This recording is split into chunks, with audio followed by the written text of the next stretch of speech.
Campaign में तो election commission के खिलाफ सिर्फ बयानबाजी हुई, लेकिन दिल्ली में तृणमूल कांग्रेस के नेता एसआईआर के मुद्दे पर चुनाव आयोग से भिड़ ही गए। इससे पहले आज पहली बार चुनाव आयोग ने तृणमूल कांग्रेस पर डायरेक्ट हमला किया। डेरेक ओब्रायन की लीडरशिप में तृणमूल कांग्रेस का डेलीगेशन चुनाव आयोग से मिलने पहुंचा था। 10:02 पर मीटिंग शुरू हुई और 10:08 पर खत्म भी हो गई। मीटिंग शुरू होते ही डेरेक ओब्रायन ने इस बात पर नाराजगी जताई कि ममता बनर्जी ने 9 चिट्ठियां लिखी, लेकिन चुनाव आयोग ने उनका जवाब तक नहीं दिया। इसके बाद इल्जाम लगाया कि जिन अफसरों को ऑब्जर्वर के तौर पर नियुक्त किया गया है वो बीजेपी के करीबी हैं। डेरेक ओब्रायन ने कुछ पिक्चर्स दिखाई। Chief election commissioner Gyanesh Kumar ने जवाब देने की कोशिश की तो डेरेक ने ऊंची आवाज में उन्हें रोका। इससे माहौल खराब हुआ और चुनाव आयोग ने तृणमूल कांग्रेस के नेताओं को बाहर जाने को कह दिया। इसके बाद विवाद बढ़ता चला गया और सिर्फ 5 मिनट में मीटिंग खत्म हो गई। बाहर आकर तृणमूल कांग्रेस के नेताओं ने मुख्य चुनाव आयुक्त को जमकर कोसा। गेट लॉस्ट का हिंदी क्या होता है? निकल जाओ, निकल जाओ यहां से, निकल जाओ यहां से। ये इलेक्शन कमिश्नर बोला लास्ट में, तो हम निकल जाए। हम लोग निकल आए। 9 letters written by the chairperson of the All India Trinamool Congress to the election commissioner. No acknowledgement, no reply. We told him, number one, you have ignored all these 9 letters. We gave 6 examples, including एक जो उदाहरण दिया, we gave the example of the chief electoral officer here with BJP people in Nandigram. And then he said, nikal jao yahan se. I challenge the election commissioner to put out, if he must be having security, to put out the video. आज जो क्या हुआ, video नहीं है तो audio लगाओ, क्या हुआ आज. But at the end, while we were walking out, one of my colleagues congratulated him on the way while we were walking out. Congratulated him for being the only chief election commissioner in the history of India to have notices in Lok Sabha and Rajya Sabha to be removed. Trinamool Congress ने chief election commissioner Gyanesh Kumar पर serious allegation लगाए तो चुनाव आयोग ने भी tweet करके उसी अंदाज में जवाब दिया। चुनाव आयोग ने ट्वीट में लिखा कि उन्होंने टीएमसी को 2 टूक शब्दों में कह दिया है कि इस बार बंगाल में चुनाव भय, हिंसा, धमकी और बूथ कैप्चरिंग से मुक्त होंगे। तृणमूल कांग्रेस ने ट्वीट का जवाब ट्वीट से दिया। चुनाव आयोग की पिक्चर को एडिट करके उस पर बीजेपी इलेक्शन सेल लिख दिया। बीजेपी का चुनाव चिन्ह उल्टा करके लगा दिया। इसके बाद अरविंद केजरीवाल से लेकर संजय राउत तक विपक्ष के तमाम नेताओं ने चुनाव आयोग पर हमले शुरू किए। इलेक्शन कमीशन की निष्पक्षता पर सवाल उठाए। महुआ मोइत्रा ने कहा कि चुनाव आयोग बीजेपी की कितनी भी मदद करे, लेकिन जिस तरह मिडिल ईस्ट की जंग में अमेरिका को हार झेलनी पड़ी, उसी तरह बंगाल के इलेक्शन में भी बीजेपी की हार ही होगी। It is not your business to issue open threats in the vilest language possible, the language of a street bully, to the second largest opposition party in India. It is not your job to disenfranchise crores of valid voters who make up the largest democracy in the world. You have done this at the behest of your masters, the BJP, and you believe that you are untouchable. But let me give you some straight talking, Mr. Kumar.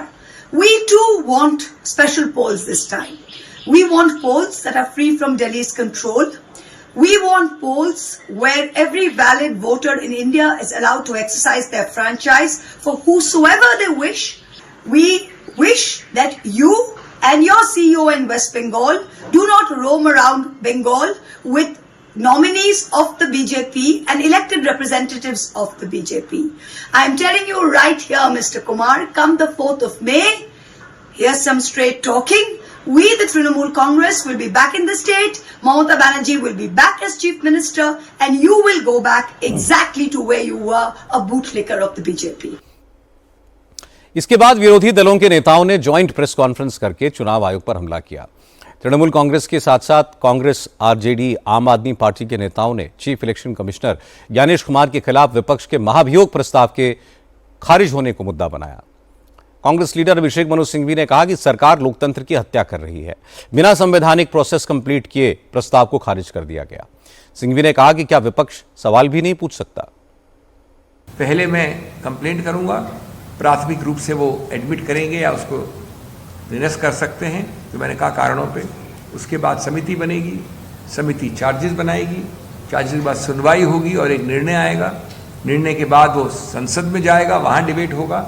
उसके बाद अगर समिति ने वही ख़त्म नहीं कर दिया या संसद ने नहीं सोचा कि ख़त्म करना है, तब माननीय राष्ट्रपति उसको निरस्त करेंगे।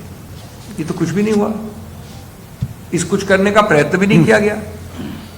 इसको एकदम शुरुआत में ही ये निर्णय दे दिया जिससे ये 6 की 6 सभी प्रक्रियाएं खत्म हो गई, अवधारित हो गई। बीच में एक टेलीस्कोप होकर एक छोटी प्रक्रिया बन गई। माननीय अध्यक्ष महोदय का निर्णय। सत्ता पक्ष चुनाव आयोग पर सवालों से इतना क्यों घबरा रहा है? सत्ता पक्ष प्रस्ताव ठुकराने का हर प्रयत्न करता है, सच को झुठलाने का प्रयत्न करता है सत्ता पक्ष, और आप इस प्रकार से लोकतंत्र का गला घोटने का प्रयत्न कर रहे हैं।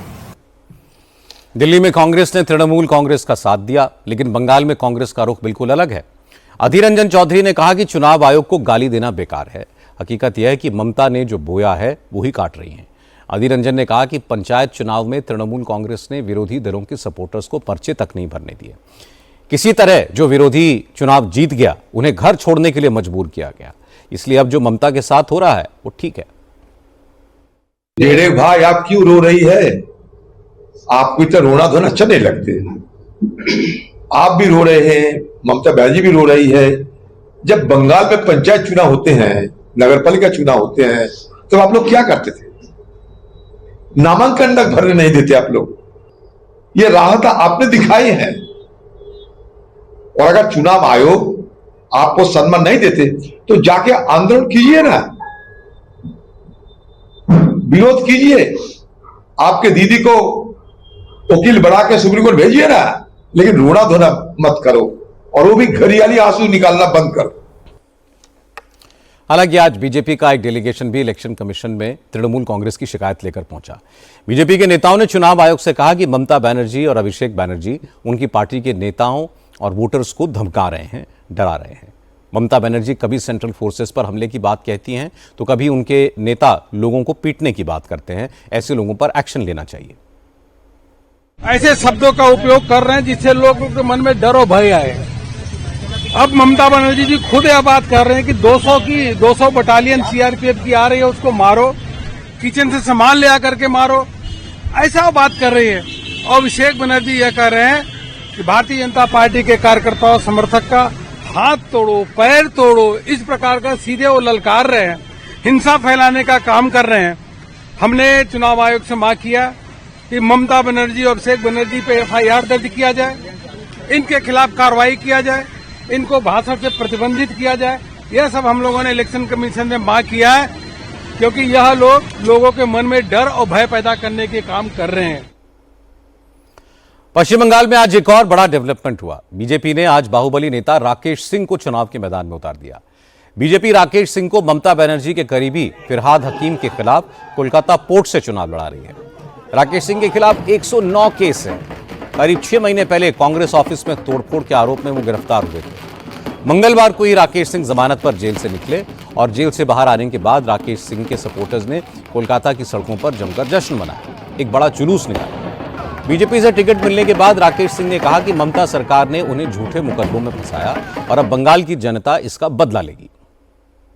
देखिए 109 केस है मेरे ऊपर में, और अब इस 6 महीना में मेरे बच्चों के ऊपर में, मेरा बड़ा बेटा भी जेल में है।